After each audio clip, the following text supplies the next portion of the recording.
तो हनफियों के नजदीक तो खून निकलने से वजू टूट जाता है। तो उसने कहा नहीं मैं शाफी हूं, और उसने नमाज पढ़ ली।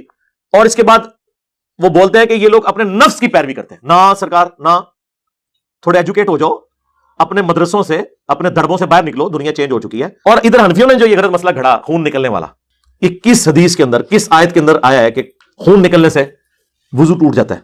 ये सिर्फ इन्होंने कयास किया है, और वो भी गलत। काश इन्होंने हदीस पढ़ी होती। अबू दाऊद के अंदर हदीस है, एक साहबी को नबी इस्लाम ने पहरे पे लगाया, रात के वक्त काफरों ने हमला कर दिया, उन्हें तीर लगे, उनका खून बहता रहा, और वो उसी हालत में नमाज मुकम्मल करते रहे। जो अपने आप को इल्मी किताबी कहते हैं, क्या इन्होंने इस हदीस की तहकीक की है कि हदीस सही है, हसन है या ज़ईफ़ है? ये सिर्फ लकीर का फ़कीर है, इल्मी किताबी नहीं है। अगर इस हदीस को वो देखते और तहकीक करते तो उन्हें मालूम हो जाता, लकीर के फ़कीर ना बनते, बाबी ना बनते, तो उन्हें मालूम हो जाता कि ये हदीस ज़ईफ़ है। और आप दलील ले रहे हैं ज़ईफ़ हदीस से। और जो सही रिवायात हैं, सहाबा कराम, अहले रिदवान, ताबईन, मुज्तहिदीन, वो खून बहने से दोबारा वज़ू करते हैं। चाहे वो नक्सीर फूटे, चाहे जिस्म से खून निकले, तो वो समझते हैं कि नापाक है, उसको धोते हैं खून को और दोबारा वज़ू करते हैं। इस पर हम बाद में दलाल देंगे कि खून बहने से वज़ू टूटता है, और नमाज में नक्सीर फूटे तो वज़ू टूट जाता है, दोबारा आपको वज़ू करना पड़ेगा। सबसे पहले ये जो मिर्ज़ा साहब कई बार ये हदीस बयान कर चुके हैं कि अबू दाऊद शरीफ में हदीस है कि सहाबी को तीर लगा, खून बहा और वो नमाज पढ़ते रहे, तो इससे साबित हुआ कि खून बहने से वज़ू नहीं टूटता। मिर्ज़ा साहब सबसे पहले ये जो हदीस आप बयान करते हैं 198 नंबर हदीस है, इसमें एक रावी मोहम्मद बिन इसहाक मुख्तलफ फ़ी है, यानी बाज़ ने इसको सही कहा, बाद ने इसको ज़ईफ़ कहा। पहली बात तो ये। दूसरी बात ये कि इसमें सदका बिन यसार एक रावी वो मुदल्लिस है, समात की तस्रीह मौजूद नहीं है। आप बार बार कहते हैं ना मुदल्लिस, जब तक समात की तस्रीह न हो, यानी वो समियना या हदसना न कहे, उसकी हदीस नहीं मानी जाएगी। तो आपको ये भी पता नहीं कि ये मुदल्लिस है। तीसरी बात यह कि इसमें एक रावी है अकील बिन जाबिर, वो मजहूल है। तो मजहूल रावी की रिवायत जो है ना, वो भी ज़ईफ़ होती है, उससे दलील नहीं ली जाती।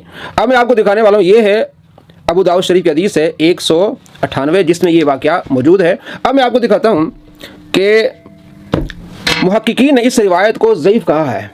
ये देखें, सुनन अल कुबरा लिल बहकी है, और जिल्द नंबर इसका 1 है, और सफ़ा नंबर है इसका 305, और यही रिवायत है 663 नंबर रिवायत है। अब ये कहते हैं मुहक्किक ये ज़ईफ़ रिवायत है, इसलिए कि इसमें मजहूल रावी है अकील बिन जाबिर। तो मजहूल रावी जब रिवायत में आ जाए तो उस हदीस की सनद ये होती है, उस हदीस का हुक्म ये होता है कि वो ज़ईफ़ होती है। और यहाँ मुहक्किक ने लिखा है कि इसको अलबानी ने हसन कहा है। तो मिर्ज़ा साहब लकीर के फ़कीर बने, अलबानी ने हसन कह दिया, इसने कोई तहकीक नहीं की। ज़ुबैर ज़ई ने हसन कह दिया, तो इसने अपनी कोई तहकीक नहीं की। आगे मैं आपको अस्मा और रिजाल से भी दिखाऊंगा कि ये रावी मजहूल है, और ये रावी जब किसी हदीस के सनद में आ जाए तो उस हदीस से कोई दलील नहीं ली जाएगी। सबसे पहले ये देखें 305 नंबर ये सफ़ा है, और नीचे लिखा है ये हदीस ज़ईफ़ है। ये हदीस क्या है? ज़ईफ़ है। और मुहक्किक ने यह भी लिखा है कि इसको शेख अलबानी ने हसन कहा है, जो कि ये बात दुरुस्त नहीं है। अगली भी रिवायत वो भी अस-सुनन अल-कुबरा लिल-बहकी में है, जिल्द नंबर 9, और सफ़ा नंबर इसका है 279, 18448 नंबर रिवायत है। और नीचे मुहक्किक लिखते हैं कि ये ज़ईफ़ है, अकील बिन जाबिर मजहूल है, और सदका बिन यसार मुदल्लिस है, वलम युसर्रा, तस्रीह नहीं मौजूद। अब देखें ये 18448 नंबर, और नीचे देखें ये ज़ईफ़ है। और ये देखें आप कि अकील बिन जाबिर जो है वो मजहूल रावी है, और सदका बिन यसार क्या है? मुदल्लिस है। आप देख सकते हैं।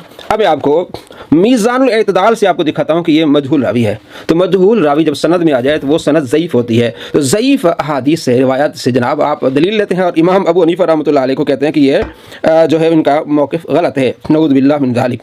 इमाम ज़ाहबी रहमतुल्लाह अलैह की किताब है मीज़ानुल एतदाल, जिल्द नंबर 5, सफ़ा नंबर इसका है 110, 4072 नंबर इसको लाएँ, और 5708 नंबर भी लिया है। अकील बिन जाबिर कहते हैं अकील बिन जाबिर फ़ीह जहालतुन, ये मजहूल रावी है, और सदका बिन यसार के अलावा किसी ने इसे रिवायत नहीं की। ये देखें, सबसे पहले ये देखें आप, ये किताब है मीज़ानुल एतदाल, जिल्द नंबर 5, सफ़ा नंबर इसका है 110। ये देखें क्या कहते हैं इमाम ज़ाहबी रहमतुल्लाह अलैह। इमाम ज़ाहबी कहते हैं कि ये जो रावी है फ़ीह जहालतुन, इसमें जहालत है, ये मजहूल रावी है, सदका बिन यसार के अलावा किसी ने इस रिवायत नहीं की। और मैंने आपको पहले दिखाया कि सदका बिन यसार के बारे में है कि वो मुदल्लिस है। अब आइए तहज़ीब तहज़ीब, इमाम इब्न हजर अस्क़लानी रहमतुल्लाह अलैह की किताब है, वो थी इमाम ज़ाहबी की, और ये इमाम इब्न हजर अस्क़लानी रहमतुल्लाह अलैह की किताब है तहज़ीब तहज़ीब, जिल्द 5, और सफ़ा नंबर इसका है 513।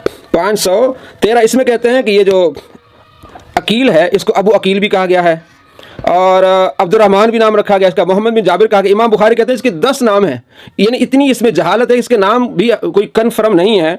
और इसमें इमाम मोहम्मद बिन साद कहते हैं कि फ़ी रिवायती ज़ोफ़न, इसने जो रिवायात नकल की यानी जिसमें ये रावी मौजूद है उन रिवायत में ज़ोफ़ है।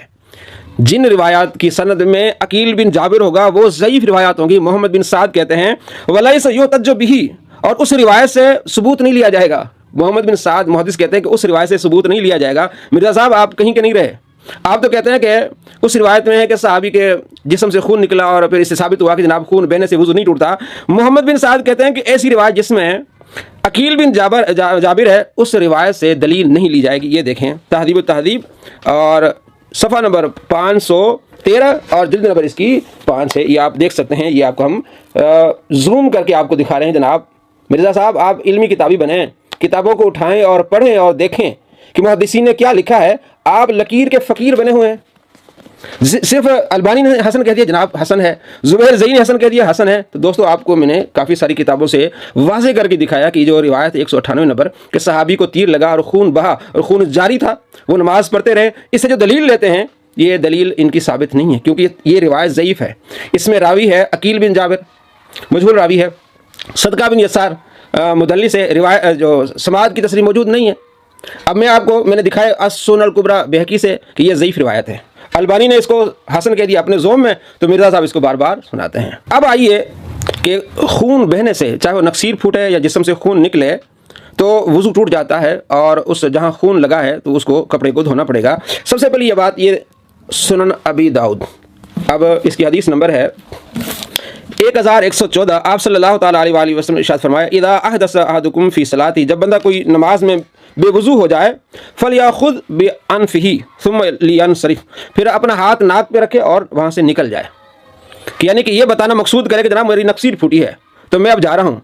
अब नक्सीर ये वाज़े है कि ये यानी ये अलामत, ये निशानी है कि जनाब मेरी नक्सीर फूटी इसलिए मैं जा रहा हूँ, मेरा वज़ू टूट गया है। ये है अबू दाऊद शरीफ में। इससे साबित क्या है कि नक्सीर फूटने से वज़ू टूट जाता है। वो अलामत बना के, निशानी बना के वहाँ सफ़ों से निकल जाए और नाक पर हाथ रखे। ये नाक पर हाथ रखने का मकसद ये नहीं कि उसकी हवा खारिज हुई और बदबू हो गई है, नहीं। अल्लामा अनी रहमतुल्लाह ने इसकी शरह की है कि ये मुसल्लमात में से था कि जैसे ही नक्सीर फूटेगी खून निकलेगा वज़ू टूट जाएगा, खून निकलेगा वज़ू टूट जाएगा, इसलिए नाक पर आपने हाथ रखे, आपने वहाँ से निकल जाना है। फरमाती मुसल्लमात में से, ये यानी कि अंडरस्टूड है, ये यानी कि यकीनी बात है कि खून बहने से, नक्सीर फूटने से वज़ू क्या हो जाता है, टूट जाता है।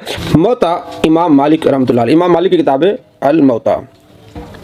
हदीस नंबर इसकी है 81। इमाम मालिक से रिवायत नाफ़े, और नाफ़े रिवायत करते हैं अब्दुल्लाह बिन उमर से कि अब्दुल्लाह बिन उमर को जब नक्सीर उनकी फूटती थी वो नमाज तोड़ते थे और दोबारा जाके वज़ू करते थे। ये देखें, ये इसे कहते हैं गोल्डन चेन, यानी कि मालिक नाफ़े अब्दुल्लाह बिन उमर, इसे गोल्डन चेन कहते हैं कि ये सही रिवायत है कि इमाम मालिक फरमाते हैं कि मैंने सुना है नाफ़े से, और नाफ़े कहते हैं मैंने अब्दुल्लाह बिन उमर को देखा कि जब उनकी नक्सीर फूटती थी वो नमाज तोड़ते थे, जाके वज़ू करते थे। सकते हैं इसे कहते हैं गोल्डन चेन, यानी इसमें कोई इबहाम नहीं है। तो अब्दुल्लाह बिन उमर रज़ियल्लाहु तआला अन्हुमा का अमल क्या था कि नमाज को वो तोड़ देते थे और जाके वज़ू करते थे। और आपसे जब पूछा जाता नक्सीर के बारे में तो आप कहते थे जब किसी को नक्सीर आए तो वो नमाज तोड़ के जाके वज़ू करे। ये 83 नंबर रिवायत है। सईद बिन मुसैयब, ये भी एक जलील कदर ताबी हैं, वो नमाज़ पढ़ रहे थे तो उन्होंने नक्सीर आ गई तो हज़रत उम्मे सलमा रज़ियल्लाहु तआला अन्हा के हुजरे में गए, वहाँ जाके वज़ू किया, फिर आके नमाज उन्होंने पढ़ी। 81 नंबर, ये भी सही रिवायत है। और ये वो रिवायत मैं दिखा रहा हूँ जिनको गैर मुक़ल्लिदीन के बड़े बड़े मुहद्दिसीन सही कहते हैं। गैर मुक़ल्लिदीन के बड़े बड़े मुहद्दिसीन जो उनकी ज़ौम में हैं वो इन रिवायत को सही कहते हैं। अब मैं आपको अस-सुनन अल-कुबरा से भी दिखाता हूँ ताकि आपको तसल्ली हो जाए कि जनाब ये रिवायत सही है कि अब्दुल्लाह बिन उमर को जब नक्सीर आती थी, क्योंकि इनका मौक़िफ़ ये है कि सबीलैन के अलावा, यानी दो जो शर्मगाहें आगे पीछे, इसके अलावा कहीं से भी खून निकले, कुछ निकले तो वज़ू नहीं टूटता। तो हमारा मौक़िफ़ ये कि जिस्म से किसी भी हिस्से से खून निकल के बहे, चाहे नक्सीर के सूरत में या किसी और सूरत में, तो वज़ू टूट जाएगा। अस-सुनन अल-कुबरा जिल्द नंबर 2 और सफ़ा नंबर इसका है 521, सफ़ा इसका 521, रिवायत नंबर 3384 कि अब्दुल्लाह बिन उमर को जब नक्सीर आती थी आप नमाज तोड़ के जाके वो आप वज़ू करते थे। आप ये देखें ऊपर नंबर भी और नीचे लिखा हुआ है सही, और इमाम मालिक की जो किताब है मोता उसका भी हवाला दिया गया है, ये आप देख सकते हैं, ये ऊपर ये, और नीचे क्या लिखा हुआ है सही, कि ये सही रिवायत है। इसके अलावा अगली जो मैंने आपको सईद बिन मुसैयब की वो रिवायत सुनाई थी मोता से, उसका नंबर यहाँ है 33 99 वो भी यहाँ है। इसके अलावा अता, ये बहुत बड़े मुहद्दिस हैं, वो भी कहते हैं कि नक्सीर फूटने से वज़ू टूट जाता है। ये जो मैंने निशान लगाया है ये आप देख सकते हैं कि और सही रिवायात हैं, ये आप देख सकते हैं, ये क्या है, सही रिवायात हैं। ये ताबईन, मुहद्दिसीन और सहाबा कराम अलैहिम रिदवान का मामूल है कि जैसे नक्सीर फूटे, खून बहे तो वज़ू टूट जाता है, नमाज तोड़ के जाके वो वज़ू करते थे। अगली किताब मुसन्नफ़ इब्न अबी शैबा, जिल्द 1, सफ़ा नंबर इसका है 127। इसमें 5 मुहद्दिसीन और ताबईन जो कहते हैं कि खून बहने से वज़ू टूट जाएगा। ये आप देख सकते हैं, इब्राहिम नखी रहमतुल्लाह अलैह हैं, मुजाहिद हैं, और उसके अलावा अता हैं, हसन बसरी हैं। ये देखें, सब कहते हैं कि खून बहने से वज़ू टूट जाएगा, खून बहने से वज़ू क्या हो जाएगा, टूट जाएगा। ये आप देख सकते हैं। आगे अगली किताब मुसन्नफ़ अब्दुर रज़्ज़ाक़, इसमें भी कसीर तादाद में मुहद्दिसीन, फ़ुक़हा और सहाबा कराम और रिदवान और ताबईन का अमल लिखा हुआ है। और जो मैंने मुत्ता से भी पढ़ के सुनाई वो भी मौजूद हैं, और जो मैंने अस-सुनन अल-कुबरा अल-बहकी से पढ़ के दिखाई वो भी मौजूद हैं। ये तमाम रिवायात के उबैदुल्लाह बिन अब्दुल्ला और उसके अलावा सईद बिन मुसय्यब और दूसरे मुहद्दिसीन और हज़रत अब्दुल्लाह बिन उमर रज़ियल्लाहु तआला अन्हुमा का भी अमल के इससे क्या हो जाता है, वज़ू टूट जाता है। ये किताब है सुनन दारक़ुतनी, इसमें 41 अहादीस हैं जिसमें आप सल्लल्लाहु तआला अलैहि वसल्लम से कि नक्सीर फूटने से वज़ू टूट जाता है, जिनको ये जनाब पूरी कोशिश करके ज़ईफ़ कहते हैं। मतलब 558 नंबर रिवायत है, आप अलैहिस्सलाम फरमाया जिसको कहे आ जाए और नक्सीर फूटे तो वो जाके वज़ू कर ले और नमाज को दोबारा आके पढ़े। ये देखें, इसके अलावा बहुत सारी रिवायात हैं, यानी आप यूँ समझें कि 545 नंबर रिवायत से लेकर 585 रिवायत तक, 41 तकरीबन रिवायात जो है वो इसी पर हैं कि कैसे और जो है वो नक्सीर फूटने से वज़ू करना होता है, खून बहने से वज़ू करना होता है। जो अब आइए आखिरी किताब आज इस वीडियो में ये है अस-सुनन अल-कुबरा लिल-बैहक़ी, जिल्द नंबर 3 और सफ़ा नंबर इसका है 14। 4099 नंबर रिवायत है और 4090 नंबर रिवायत है कि खून लगने से उस कपड़े को आपको धोना पड़ेगा, दोबारा नमाज़ पढ़नी पड़ेगी। अगर वो आपने नमाज़ पढ़ते हुए आपके जिस्म पर खून लग जाता है तो वो, अगर वो कपड़े पर खून है तो वो कपड़े को उतार दें, और जिस्म पर है तो उसको आप धो लें। 4099 रिवायत है कि ज़ैद बिन असलम कहते हैं कि मैंने हज़रत अब्दुल्लाह बिन उमर रज़ियल्लाहु तआला अन्हु को देखा, कोई नमाज़ पढ़ रहे थे, उनके कंधे पर जो चादर थी उस पर खून था, तो नाफे आए, उन्होंने वो चादर आपके कंधे से उठाई और अपनी चादर आपको पहना दी, फिर वो आप नमाज़ पढ़ते रहे। यानी कि चादर में खून लगा हुआ था, उन्होंने वो चादर ही हटवा ली कि क्योंकि ये नापाक है, आप नमाज़ पढ़ रहे हैं। अगली रिवायत देखें वो क्या है, 4090 कि अब्दुल्लाह बिन उमर नमाज में उन्होंने देखा कि कपड़े पर खून लगा हुआ है, आप नमाज से बाहर आ गए और इशारे से बुलाया कि इधर आओ, पानी ले आओ। फिर आपने क्या किया, उस खून को धोया, फिर दोबारा नमाज पढ़ी, फिर दोबारा नमाज की तरफ गए, खून को धोया आपने। ये देखें 4090 नंबर रिवायत है।